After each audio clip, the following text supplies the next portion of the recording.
Saya pun juga memilih untuk tidak berangkat sekarang nih. Takut sebenarnya ya. Ya, kita berdoa bersama mudah-mudahan perang segera berhenti. Yang terdampak diberikan ketabahan dan diberikan kekuatan. Kemudian saya juga seorang manajer dalam Akademi Al-Quran. Saya punya komunitas mengirimkan guru ngaji ke rumah-rumah. Jadi terbiasa mengatur itu semua. Dan terakhir saya juga seorang pengisi kajian seperti ini, seminar maupun kajian di masjid, khutbah Jumat dan lain-lain. Itu sedikit profil. Mungkin ada pertanyaan? Kalau nggak ada kita bisa lanjut langsung. Tadi ada yang nanya udah nikah belum? Belum nikah. Insya Allah. Ini lajan semua nanti 1, 2, 3. Yang sana udah lakuin ini. Punya kan? Saya tinggalnya di Bekasi ya, tinggal di Bekasi, lumayan agak planet lain ya sebenarnya, ke sini lumayan. Tapi ala kulihal saya lama di Mesir, 4 tahun saya di Mesir kemarin, dari 2020 sampai 2024. Terus sebelumnya di Jawa Timur, tepatnya di Ponorogo, agak lama juga itu 7 tahun. Jadi sebenarnya di Bekasinya agak jarang tuh, karena itu planet lain. Tapi Masya Allah, ala kulihal di Bekasi itu kota metropolitan, jadi banyak beragam, seru. Oke, itu sedikit perkenalan teman-teman, salam kenal, dan insya Allah kita akan masuk ke materi kita. Bismillahirrahmanirrahim. Sebelumnya tadi kita telah mengetahui perkenalan, opening dan lain-lain. Kembali lagi kemana? Ke niatnya. Habis itu kita akan masuk ke filosofi ataupun arti dari customer service sendiri. Lanjut ke mindset. Mungkin ada sedikit games nanti. Ada tekniknya teman-teman yang saya kutip dari beberapa buku. Kemudian saya juga akan sedikit membagikan pengalaman handling waktu komplain. Jadi agak banyak tuh teman-teman. Jadi ketika naik pesawat tiba-tiba ada bapak ibu yang kepisah. Ada lagi yang masalahnya kacau. Masalahnya kopernya tertinggal karena ada power bank. Saya harus hubungan dengan pihak bandaranya. Ada ibu-ibu yang tiba-tiba marah-marah. Nah mungkin relate nih sama teman-teman, mungkin dalam satu hal kondisi bisa kita samakan, nanti bisa dielaborasikan. Kita akan role play atau memerankan dalam kondisi tersebut insya Allah nanti. Kemudian kita akan tutup dengan doa. Terakhir kita juga akan di sini mindset akhlak ini kita akan menggali. Menggali apa?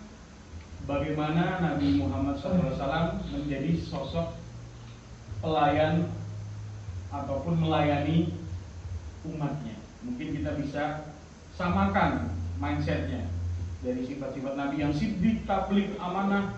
Kita akan samakan dengan hal sekarang kira-kira. Maka sekali lagi biar kita semangat, kita mulai dengan membaca Al-Basmalah. Bismillahirrahmanirrahim. Ada pantun nih teman-teman. Masya Allah. Jangan lupa bilang cakep ya. Pergi haji ke tanah suci. Cakep. Yang kiri kurang semangat, yang kanan kurang semangat. Yang tengah gimana nih?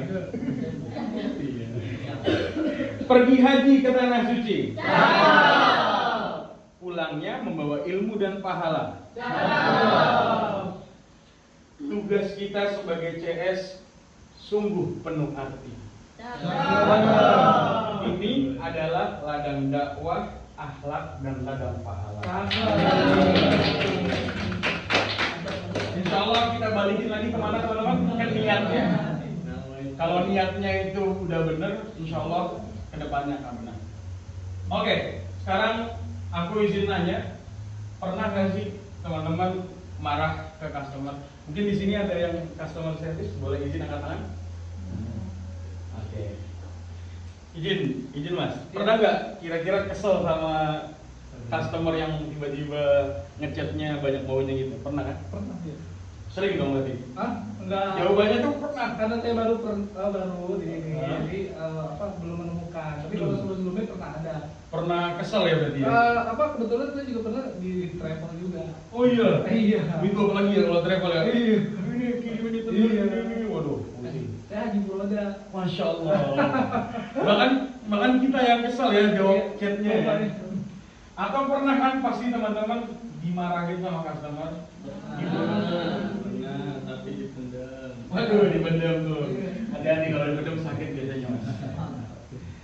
Bahkan terakhir pernah kan pasti teman-teman merasa nggak kuat tuh dengan tekanan-tekanan tersebut. Soalnya ibunya ini nih. Harusnya jangan chat saya nih, ada chat sebelah nih gitu kan. Ngedumel sih itu. Ngedumel ya.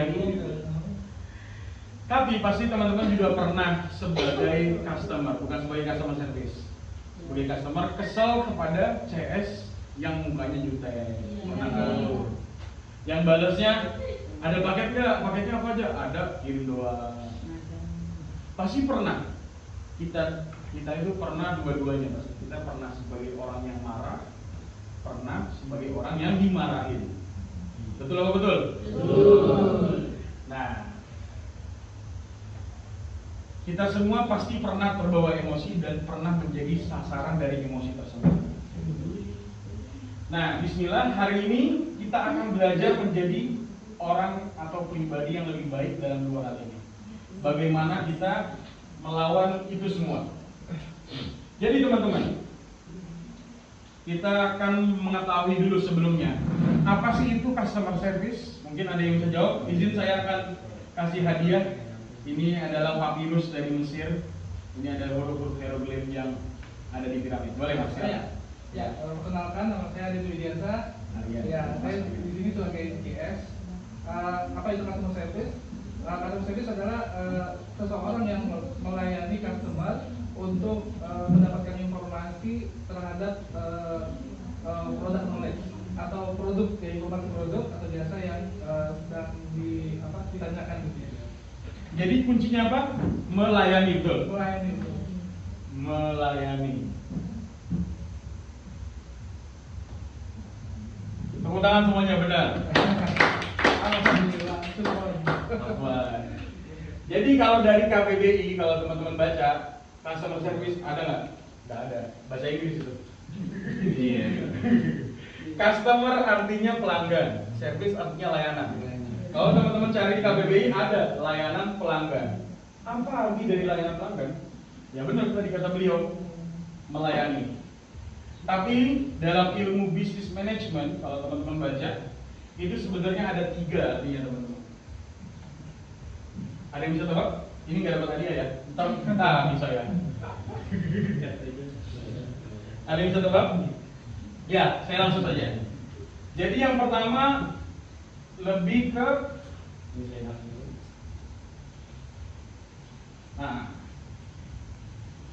sebenarnya ini kalau disingkat adalah customer experience, pengelola perasaan. Kita bahasanya keren-keren dikit ya. Jangan pakai bahasa Arab, ntar bingung. Ada yang bisa bahasa Arab di sini? Masya Allah. Assalamualaikum, Afwan ya. Minul aidin, selamat datang.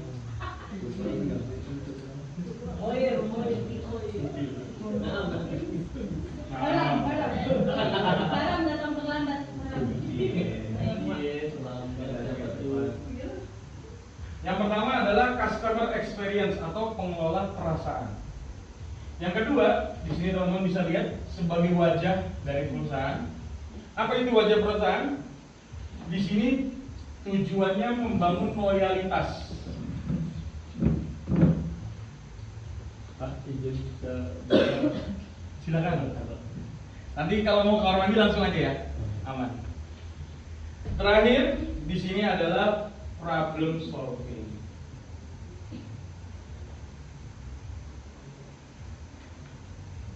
Ini bahasa kerennya nih, bahasa orang kampung ya. Sebenarnya bahasa Indonesia gini, untuk mengelola perasaan, untuk wajah dari perusahaan, dan jembatan menuju solusi. Jadi teman-teman, sebenarnya saya kan buat travel di Mesir. Jadi untuk orang-orang yang mau Mesir, ngechat saya. Kabur duluan tuh biasanya. Waktu saya tanya kenapa sih kabur? Sebenarnya bukan karena jawab chat kita salah. Tidak benar, kita jawab kirim itinerary, kita kirim. Ada destinasi apa aja kita kirim. Tapi yang bikin mereka kabur, perasaan tidak dihargai. Atau apa? Experience manager. Harusnya kita bisa menjadi seorang manajer dari experience. Jadi kuncinya apa? Kuncinya 3 ini. Kita melayani dengan 3 ini. Kalau kita bisa memanage dari perasaan customer ataupun pelanggan, insya Allah dia akan menuju closing. Kira-kira seperti itu. Itu yang saya kutip dari sebuah buku yang saya baca. Nah, kemudian apa sih tadi ya apa itu customer service? Bismillah, sekarang kita akan naik kelas dari customer service yang level 1 menuju customer service yang level 1. Ini teman-teman. Kak mau tanya dong untuk paket apa latihan berenang berarti ya? Kalau latihan berenang tuh ada paket apa aja Kak? Izin, Kak contoh service. Iya. Gimana? Kalau kita kan ada flyernya, nanti di flyer itu tersedia di paket shelter, bulanan dan private gitu. Terima kasih Kak. Kita mungkin masuk ke level 2, langsung tanya, ada Kak? Langsung tanya, langsung menuju closing. Udah mulai interaktif, ada Kak ini paketnya?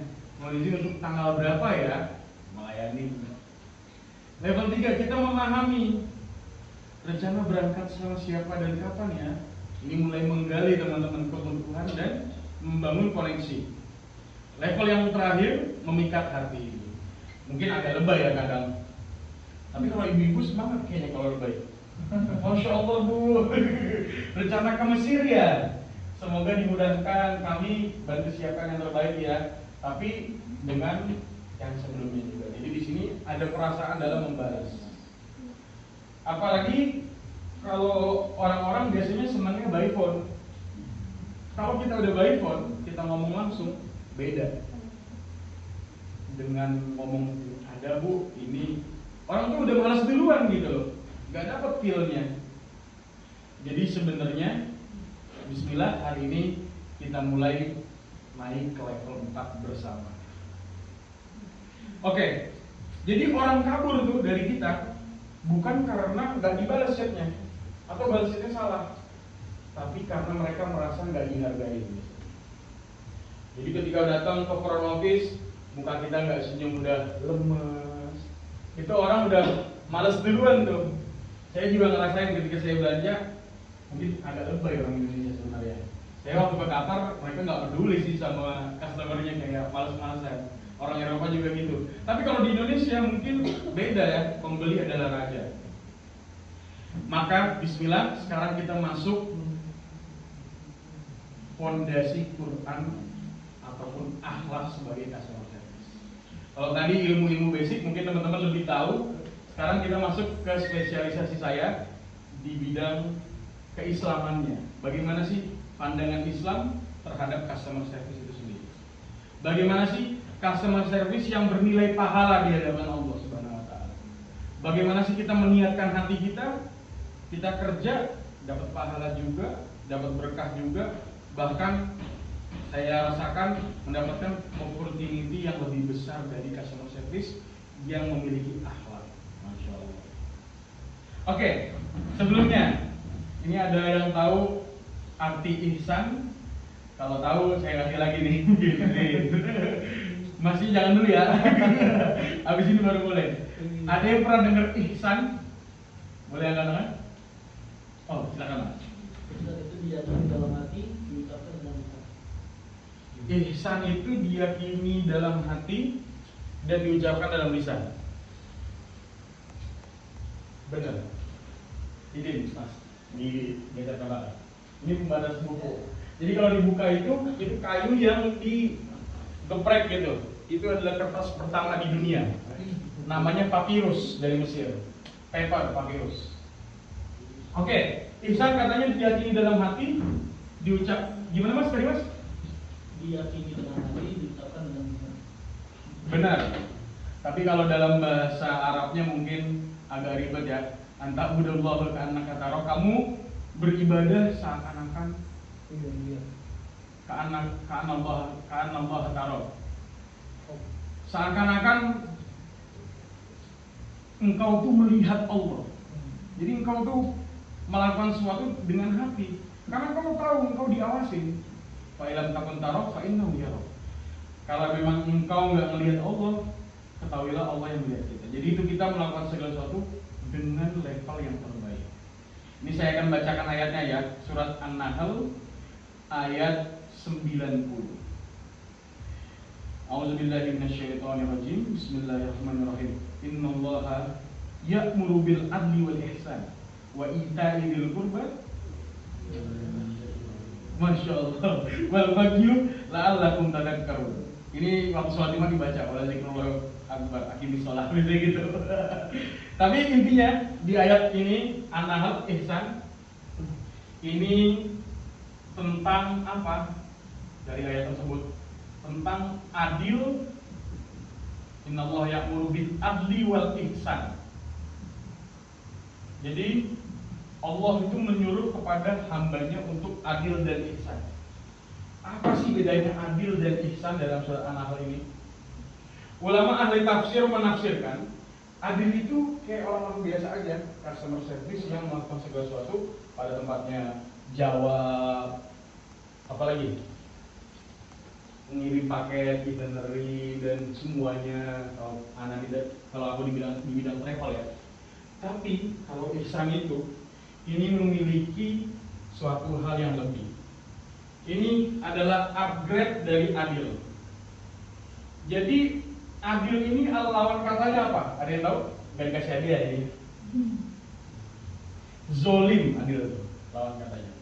Zolim itu artinya menaruh segala sesuatu bukan pada tempatnya. Kalau adil pada tempatnya. Ihsan ini lebih dari adil. Contoh, ihsan ini benar-benar memberikan solusi. Kalau anak ya di bidang travel, Kak aku mau ke Mesir nanti waktu musim bulan Agustus, gimana Kak? Soalnya aku sebenarnya liburnya panjang sih Kak, ada 3 bulan, tapi aku kayaknya pengen Agustus. Oh iya Bu, bulan Agustus tuh bagus, seperti ini. Akan tapi kami punya saran, bagaimana kalau bulan berikutnya, bulan Agustus, September? Karena September di Mesir sudah mulai dingin. Kalau ibu musim panas ke Mesir, takutnya panas seperti ini. Kita di situ memecahkan masalah dia, membantu memberikan saran. Inilah ihsan. Next level. Melakukan segala sesuatu dari hati. Dan kita menganggap itu semua bernilai ibadah, dilihat oleh Allah. Itulah ihsan. Jadi teman-teman, kalau teman-teman pernah dengar hadis, waktu saya pertama kali belajar buku hadis itu ada hadis innamal a'malu binniyat tentang niat. Hadis yang kedua ini jarang disampaikan. Ada malaikat Jibril menyamar jadi manusia datang kepada Tuhan. Wahai Muhammad sallallahu alaihi wasallam. Apa itu arti iman? Ya udah, Nabi Muhammad SAW bilang iman pada Allah, malaikat sampai terakhir. Apa itu arti Islam? Syahadat, sholat, Rasulullah sebut rukun Islam. Terakhir, malaikat Jibril nanya tentang ihsan. Itulah ihsan. Ihsan itu level, kalau dalam keimanan, dalam tauhid, itu level tertinggi dalam mengerjakan segala sesuatu.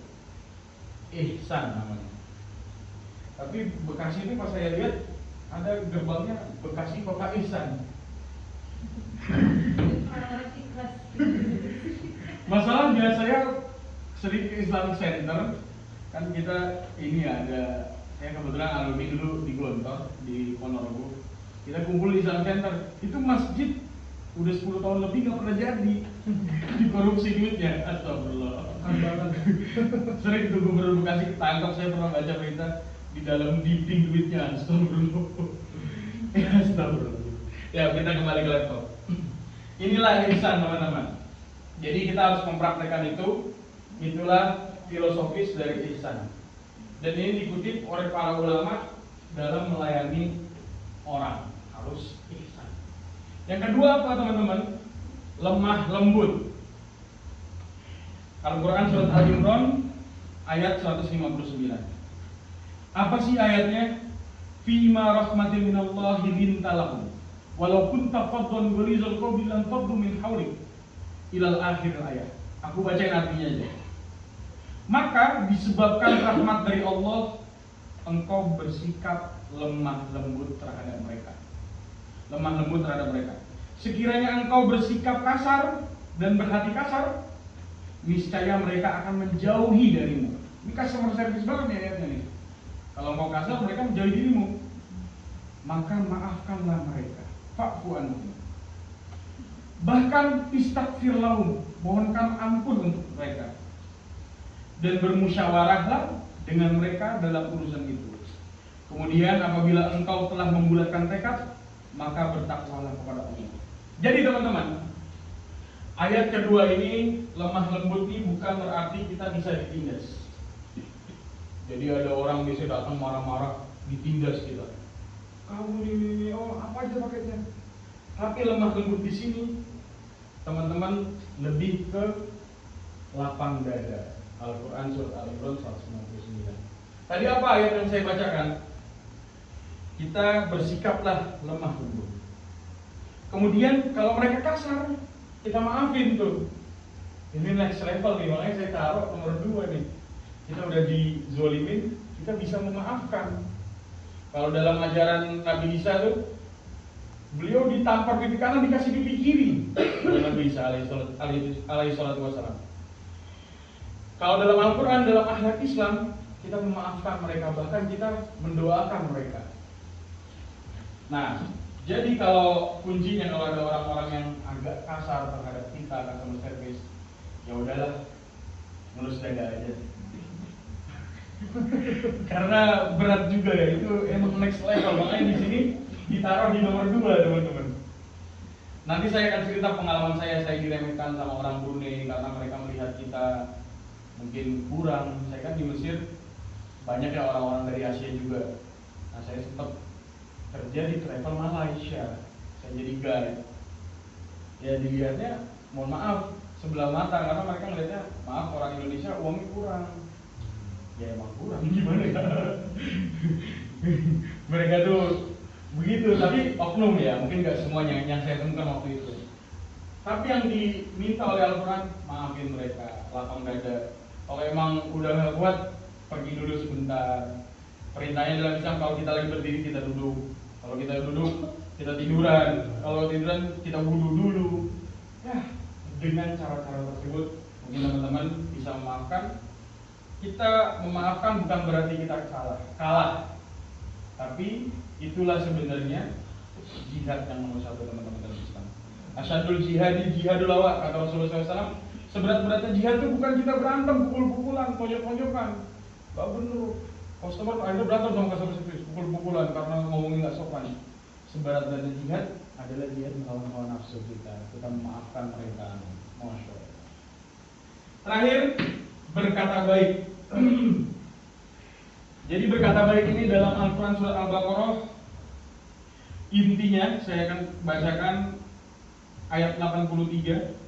Wa iz akhadna mitsaqu bani Israil alla ta'budun wa bil walidaini ihsana wa dzil qurba wal yatama wal masakin wa qulu lin nasi husna. Kata Allah Subhanahu wa taala, waktu itu ada perjanjian dengan Bani Israil. Intinya Allah menyuruh mereka berkatalah baik, wa qulu lin nasi husna.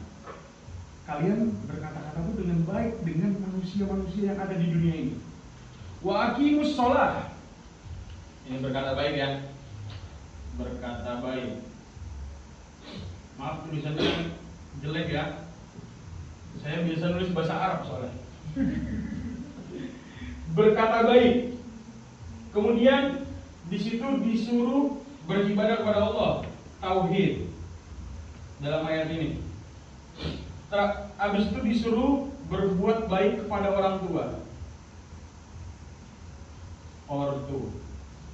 Jadi teman-teman, berkata baik dalam Al-Quran disetarakan dengan apa? Dengan ibadah, imusolah, dengan tauhid.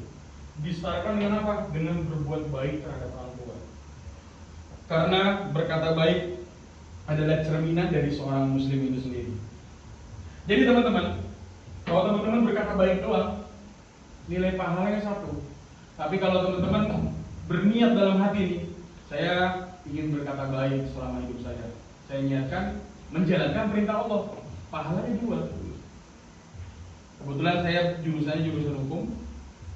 Kata ulama ahli hukum Islam, an-niyatu mizanul amal. Niat itu adalah timbangan untuk amal. Jadi kalau teman-teman niatnya suci, niatnya lurus, niatnya ikhlas, itu makin besar pahalanya. Apalagi niatnya benar, walaupun kita ngasih 1000 perak, kantong kita cuma 1000-1000-nya itu bisa jadi nilainya lebih besar dari orang yang ngasih 1 miliar. Orang yang 1 miliar, niatnya lihat nih 1 miliar gua banyak, sambil sombong. Itu bahkan tidak ada pahalanya, karena terhapus pahalanya dengan niat yang kotor. Jadi balik lagi teman-teman, berkata baik, lemah lembut, ihsan. Berkata baik ini sulit, makanya saya taruh di nomor terakhir. Kalau dalam customer service sudah biasa, tapi kalau dalam kehidupan sehari-hari berat. Jadi teman-teman, saya punya apa namanya ya, dalam slide ini punya statement penting yang mungkin teman-teman bisa catat ataupun bisa ingat. Jadi orang itu mungkin lupa apa yang kita katakan, apa yang kita bicarakan, apa yang kita omongkan, mungkin salah. Tapi orang itu nggak bakal lupa bagaimana mereka diperlakukan. Experience manager itu nggak bakal dilupakan. Nanti kita akan masuk abis ini namanya body language. Disitulah orang-orang akan ingat, oh saya dilayani dengan baik. Kalau teman-teman salah wajar, namanya manusia. Minta maaf, Bu, ini di sebelah sana ya Bu, oh mohon maaf Bu dari kesalahan. Kan bisa seperti itu. Tapi mereka nggak bakal ingat bagaimana mereka diperlakukan dengan kita. Apakah kita minta maaf, apakah kita berterima kasih dengan komplainnya, apakah kita menerima komplain mereka. Kita akan belajar lebih lanjut. Oke teman-teman, inilah 4 pilar dari akhlak Nabi. Izin jangan jawab, masih ada 2. Apa sih sifat Nabi, ada yang tahu? Ada 4. Izin angkat tangan dulu. Mbaknya boleh. Artinya atau Boleh kalau artinya. Ya udah aman. ada 4 titik amanah tapi potongan. Masya Allah. Tepuk tangan semuanya. Titik tablik amanah potongan, benar. Singkat padat jelas ya. Oke, kita masuk ke sidik teman-teman. Ini mungkin bisa kita terapkan ke sehari-hari. Berat karena ini sifat Nabi. Saya pun masih berusaha, belum bisa seperti itu. Tapi bismillah kita menuju ke sini. Oke, sidik. Sidik itu sebenarnya dalam bahasa Arab artinya jujur. Makanya namanya siapa? Abu Bakar As-Siddiq. Sidik itu bisa jadi jujur, terpercaya dan lain-lain. Tapi saya ambil di sini artinya jujur. Kita kaitkan tidak over promise. Promise atau promise? Promise. sorry, nggak bisa bahasa Inggris. Bisa. Saya bisa ngomong di bandara kan kalau komplain koper ketinggalan pakai bahasa Inggris. Arab Musa ya? Arabnya saya bisa Arab Musa, Arab Amiyah kalau Arab. Soalnya di Mesir 4 tahun pakai bahasa Arab slang Mesir. Oke teman-teman, saya akan menceritakan tentang sidik dulu ya. Sidik. Izin hapus.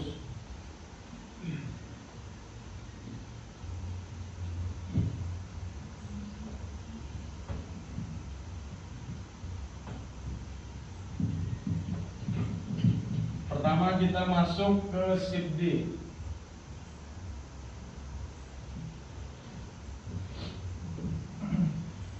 Sidik itu berarti jujur. Bisa diartikan juga tidak over promise. Kita nggak menjanjikan segala sesuatu yang berlebihan atau di luar kemampuan kita. Contoh kisah pertama, Rasul Sallallahu Alaihi Wasallam.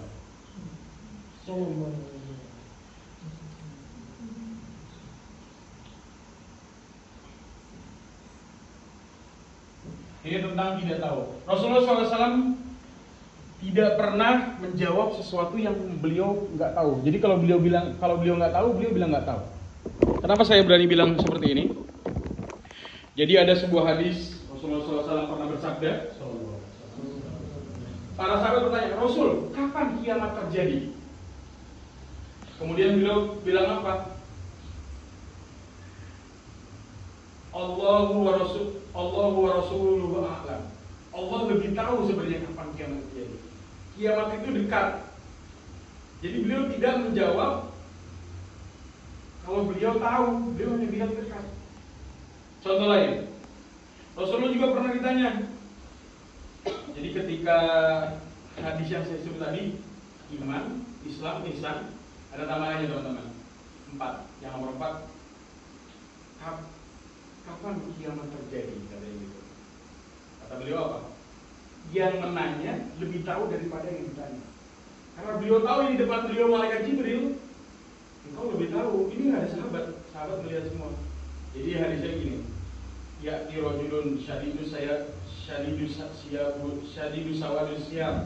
Jadi ada seorang yang datang pakai baju putih, tidak terlihat asar safar. Jadi dia tidak, kayaknya bukan orang sini. Abu Bakar sama Sayyidina Abu Bakar sama Sayyidina Utsman sama Sayyidina Umar, ini siapa gitu? Tiba-tiba datang duduk depan Rasul, nempel kakinya. Nanya itu, wahai Muhammad, apa itu Islam? Apa itu iman? Apa itu ihsan? Habis ditanya, kapan kiamat terjadi? Kata Rasul apa teman-teman? Yang bertanya lebih tahu daripada yang ditanya. Terus kata lanjutan hadisnya apa? Ini hadis nomor 2 dalam hadis Arba'in Nawawi, hadis Sahih. Sekarang sebutin aja apa alamatnya ataupun tanda-tanda kiamat tersebut. Intinya Rasulullah dengan pilihan sahabat, beliau berani mengakui bahwasannya beliau nggak tahu di situ. Walaupun kalimatnya nggak langsung eksplisit. Disitulah seni dalam berbicaranya. Jadi misalnya kalau dalam customer service bisa bilang, oh iya bu, mau izin ini saya cek dulu sebentar gitu. Jujur aja daripada salah. Kira-kira gitu. Jangan malu untuk tidak bilang tidak tahu. Jujur jadi teman-teman. Makanya hafalin lain kali. Jangan lihat. Hafalin lain kali. Pelajarannya gitu. Kemudian nomor 2, Rasulullah jujur terhadap batas kemampuan.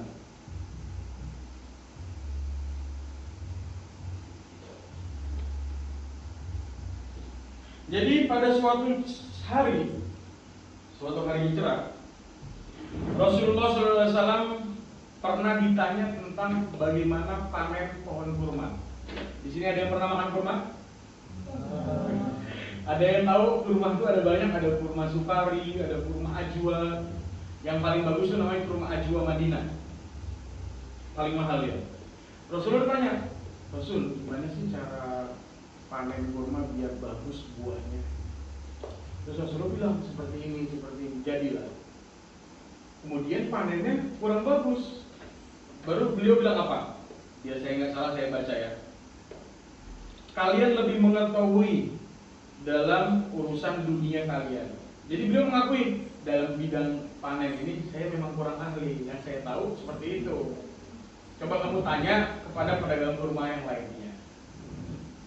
Jadi bahkan beliau jujur terhadap batas kemampuannya, tidak melebih-lebihkan. Terakhir, beliau juga jujur dalam menyampaikan yang tidak pasti.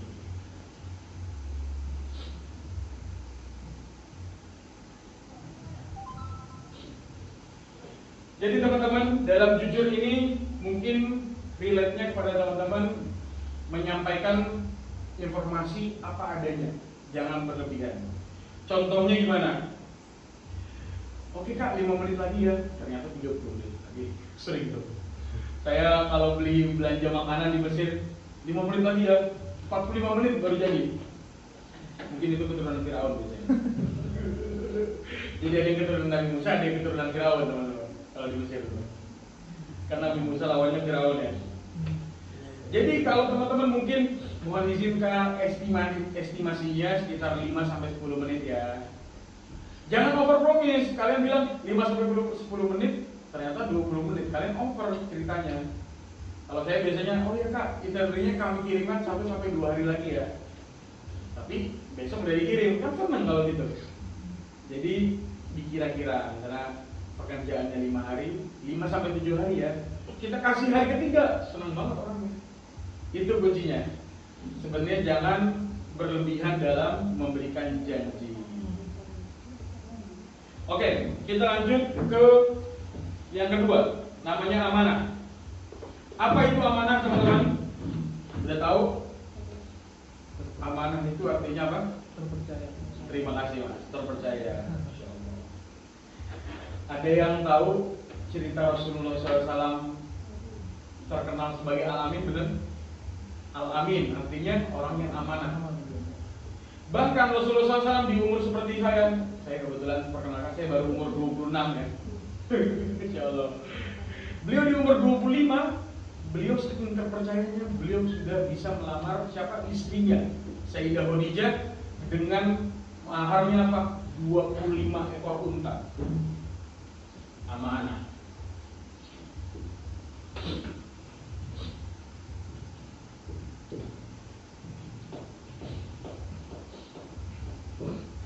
Di umur 25 beliau melamar Sayyidah Khadijah dengan 25 ekor unta. Ada yang tahu harga sapi berapa? Mas tahu harga sapi? 25 juta. Anggap harganya 25 juta. Tapi nggak mungkin 25, kalau di sana harganya 50 juta, di 40 juta. Anggap harganya 50 juta biar gampang. 50 kali 25 berapa? 40 aja deh, 40 kali 25, 1 miliar. Beliau saking amanahnya, bisnisnya cuma apa? Ekspor impor. Beliau membawa dagangannya Sayyidah Khadijah ke luar negeri, ke Yaman dan ke negeri-negeri sekitar. Beliau terpercaya sampai bisa mengumpulkan harta yang segini. Bahkan saking terpercayanya beliau, Sayyidah Khadijah tertarik dengan beliau. Begitu ceritanya.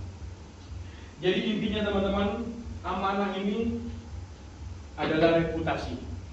Reputasi kita bangun seumur hidup, menghancurkannya hanya sehari. Amanah di sini mungkin saya akan detailkan. Ada amanah informasi, tidak overpromise tadi.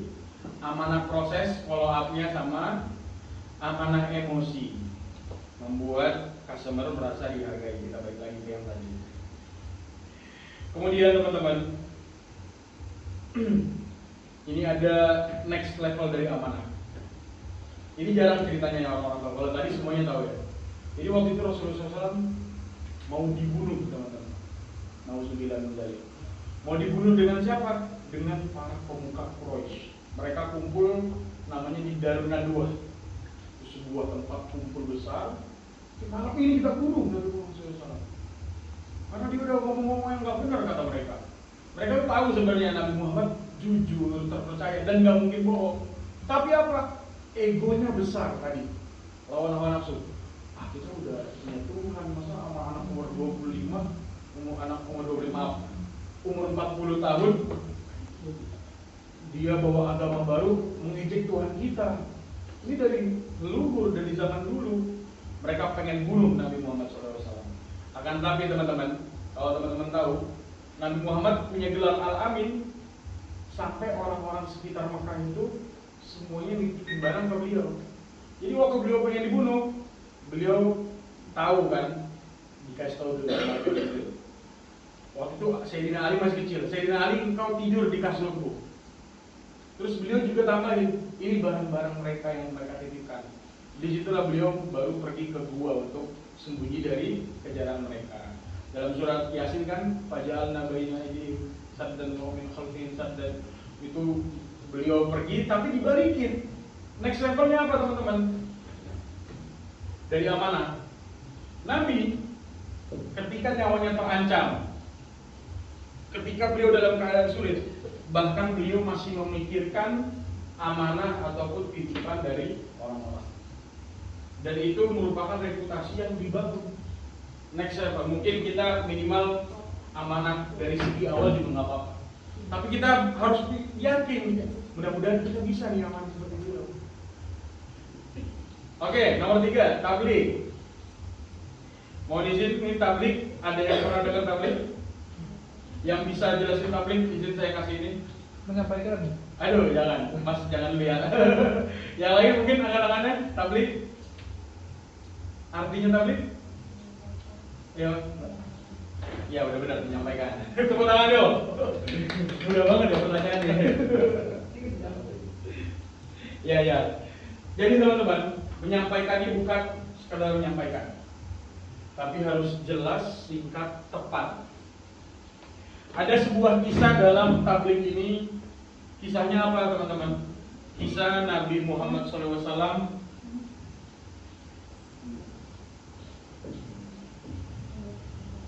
naik sebuah gunung Sofa. Di sini ada yang pernah umroh, angkat tangan? Insya Allah tahun depan. Yang belum umroh segera umroh.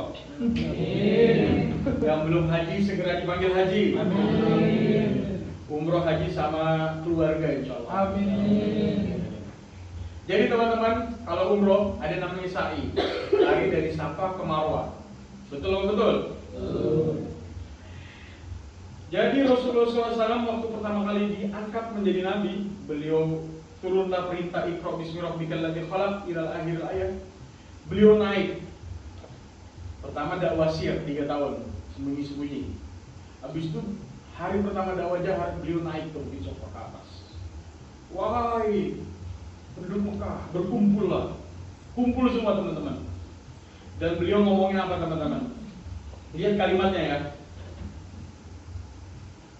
Wahai penduduk Mekah, kalau sekarang aku bilang di belakang bukit ini ada musuh yang mau menyerang Mekah, kalian percaya? Tidak percaya. Kata Abu Lahab apa teman-teman? Abu Lahab ini paman Nabi yang ada ditulis tabbat yada. Nah, itu. Kami percaya wahai Rasul. Kata Abu Lahab, aku percaya. Engkau ponakanku nggak pernah bohong dari zaman dulu. Habis itu beliau bilang apa? Disitulah beliau menyampaikan, ketahuilah, aku adalah Muhammad, utusan Allah Subhanahu Wa Taala, agama yang mempercayai Tuhan yang satu, agama yang satu, ilal akhir. Jadi di situ beliau menyampaikan dengan apa? Dengan jelas, dengan analogi. Nanti saya akan kasih bonus bagaimana teknik menyampaikan yang bagus. Tapi intinya beliau menganalogikan dulu, membangun kredibilitas dan menyampaikan pesan dengan jelas. Itulah kisah yang pertama dari tabligh. Kemudian tabligh ini ada kisah yang penting. Tidak semua yang disampaikan benar itu tepat.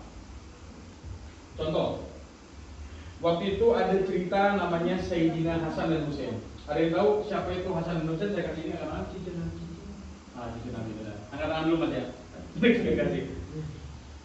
Hasan dan Husain Sayyidah Ahlil Jannah. Jadi mereka berdua Sayyidah Syabab Ahlil Jannah. Mereka berdua adalah cucu Nabi yang dijamin masuk surga. Ntar kalau ada anak muda nih di surga, beliau berdua pemimpinnya. Lihat sikapnya. Jadi Rasulullah SAW bersabda, "Shollu kama ra'aitumuni usolli." Jadi dalam Al-Quran, tegakkanlah sholat, zakat, puasa, pergi haji jika mampu. Tapi di Al-Quran gak ditulis bagaimana perintah sholat tersebut.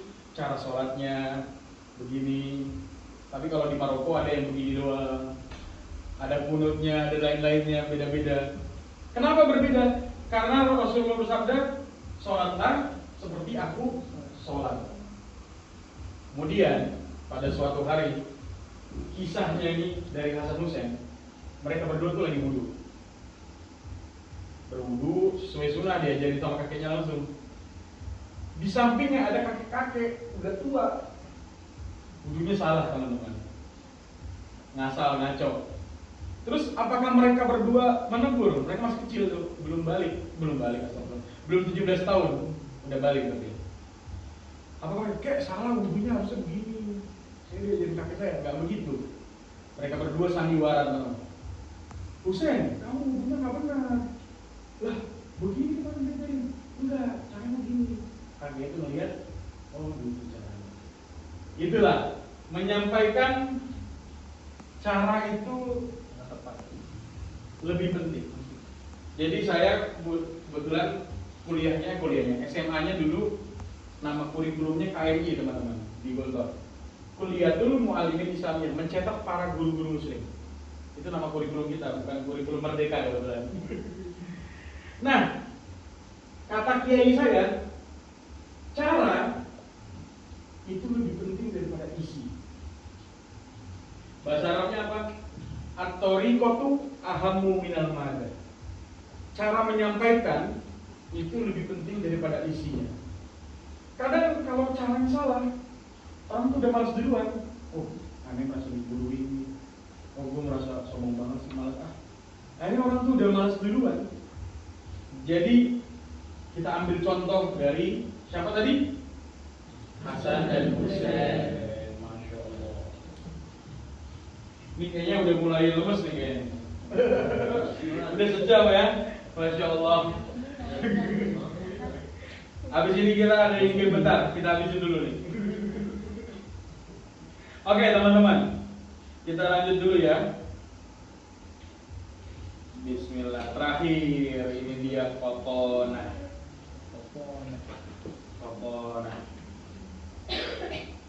Ada yang angkat tangan dulu ya? Ada yang tahu arti Fatona? Udah dikasih ganti. Boleh kak? Bijaksana boleh, cerdas bisa. Boleh. Jadi Fatona ini artinya cerdas ataupun bijaksana, boleh. Makasih kak. Aku juga nggak kepikiran tuh arti bijaksana. Keren, bahasanya keren. Bijaksana itu ada nilai-nilai hikmah, ada nilai-nilai keadilan, ada nilai-nilai kemaslahatan. Ada sebuah kisah dari ini Fatona.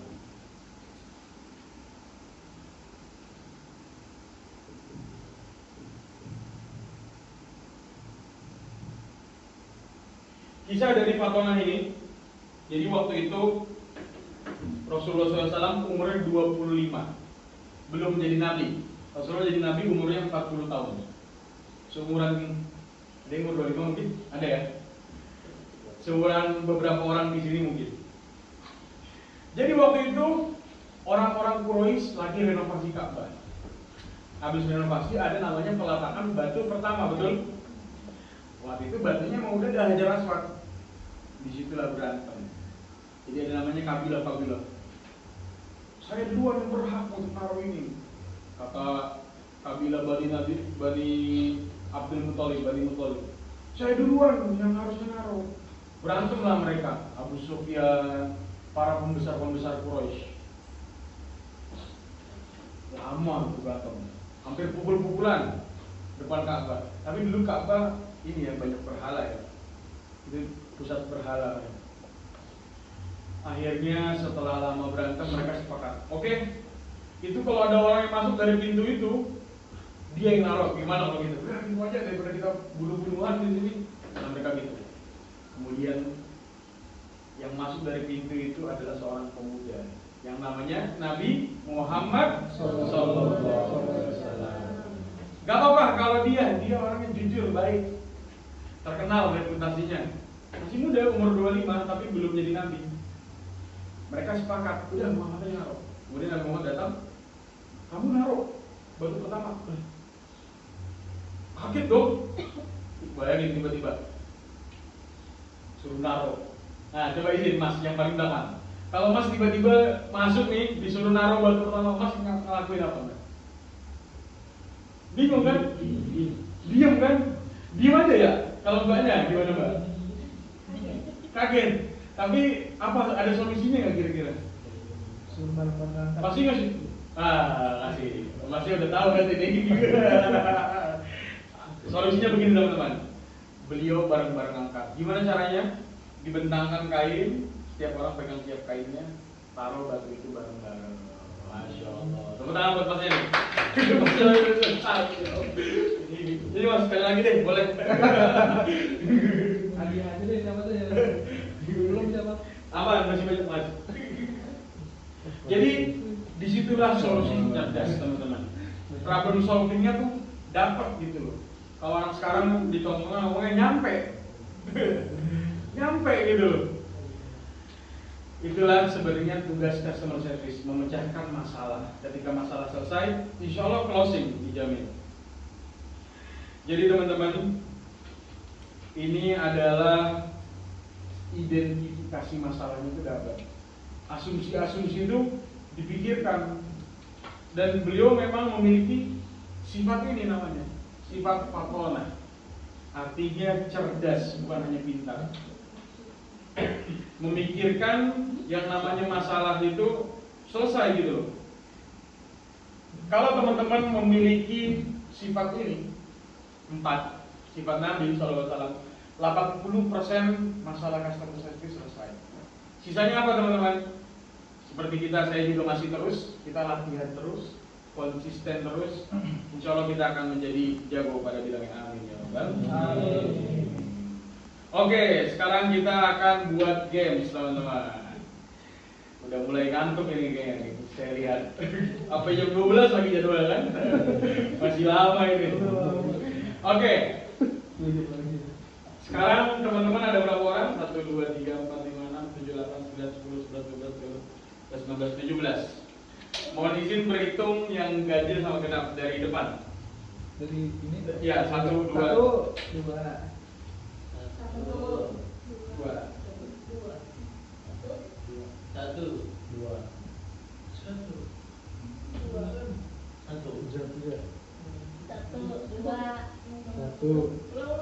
Ulang, maaf ya. Dari depan lagi. 2.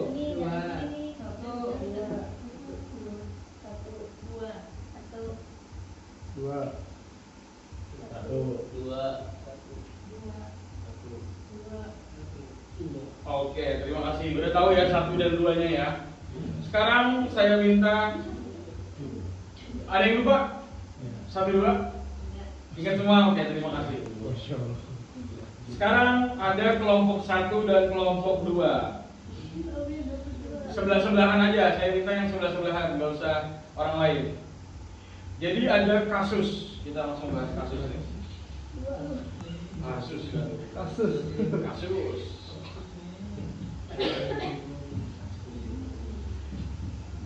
Ini bisa didiskusikan dengan teman-teman semua.